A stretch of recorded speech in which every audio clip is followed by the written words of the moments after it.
Сегодня весь день нахожусь под впечатлением от новости про Бучу.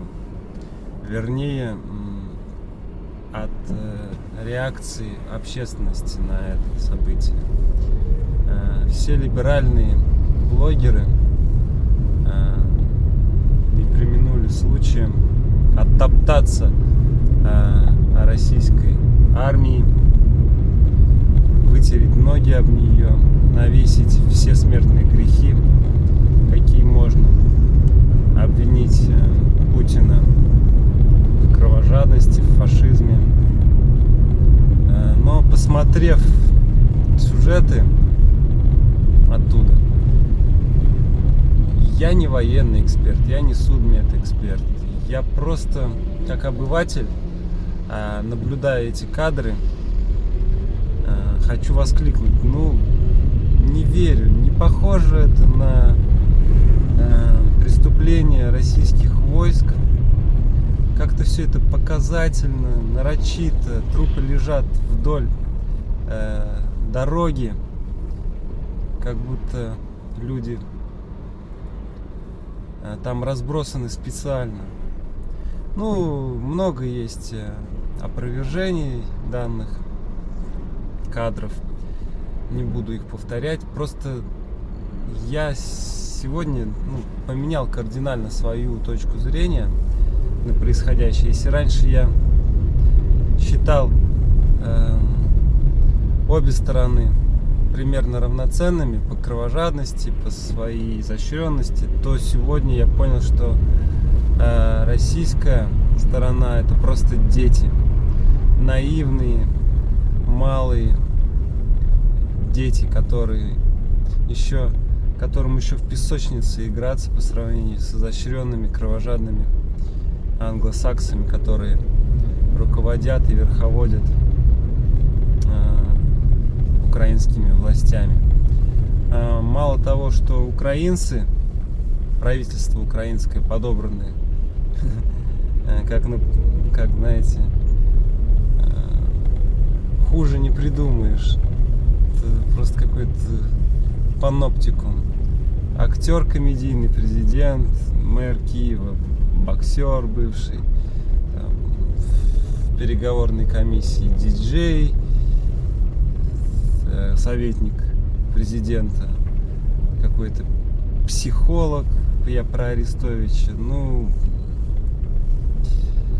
Эти личности практически не имеют политического опыта.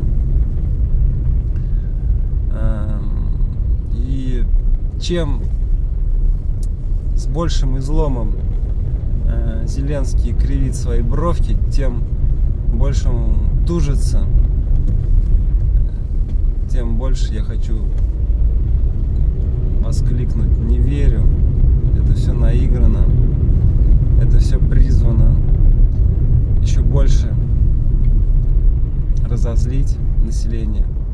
И сегодня я под видео Игоря Яковенко, либерального журналиста, который повесил всех собак на российскую сторону, прокомментировал, что не все так однозначно, что его доводы, почему трупы не убирали 4 дня, как-то какие-то слабенькие. И под одним из комментариев о том, что русские люди тупы, по большей части своей, инфантильны, доверяют телевизору, я ответил, что не надо всех мазать одной краской,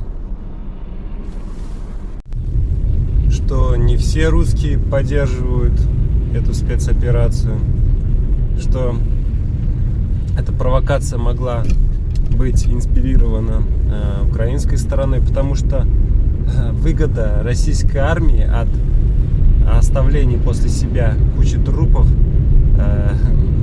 сомнительная. А вот ВСУ очень выгодно показать такую картинку на весь мир, тем более вместе с войсками якобы заходила и пресса, которая обнаружила вместе с ними горы трупов.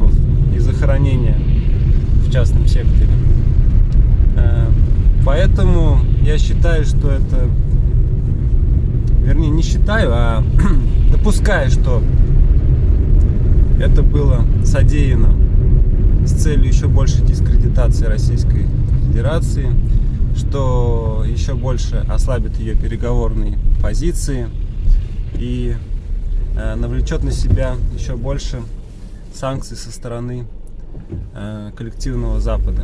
Ну, так оно и будет, скорее всего. Но меня очень сильно поразила реакция других зрителей Яковенко.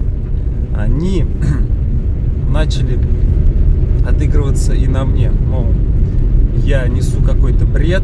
Я еще в своем комментарии привел в пример, что все преступления, которые совершила США, ну, тоже такой довод, который российская сторона использует, что Югославия, Афганистан, Ирак, Сирия, последние все вот эти военные конфликты, каким-то образом люди закрывали глаза на бомбежку мирных городов, на жертвы среди мирного населения. На что мне либеральная публика Яковенко парировала тем, что в Ираке был кровожадный людоед-диктатор, что Югославия была бомбежками вылечена от гражданской войны и геноцида Милошевича албанцев и косоваров, что, ну, и прочее, это риторика нанесения добра с помощью бомбежек мирных городов. И они даже мысли не допускают, вся эта публика либеральная, что может быть инсценировано это событие в Буче. То есть всех собак спустили на российскую армию. Припомнили и вторжение в Крым, на Донбасс. Поэтому я немножко оторопел от той категоричности людей, о том, что они не сомневаются в принципе в том, что им доносит либеральная повестка и противоположная сторона. Я тоже не смотрю российскую пропаганду. Больше скажу, что я смотрю в основном стримы Фейгина, вот этого Яковенко. Пытаюсь какое-то рациональное зерно в их рассуждениях найти, но нахожу лишь наглую ложь, как по мне. Вбросы, фейки. Война всегда грязное дело, но тут хочется просто отмыться от того вранья, которое сыплется со всех щелей, от тех наглых провокаций,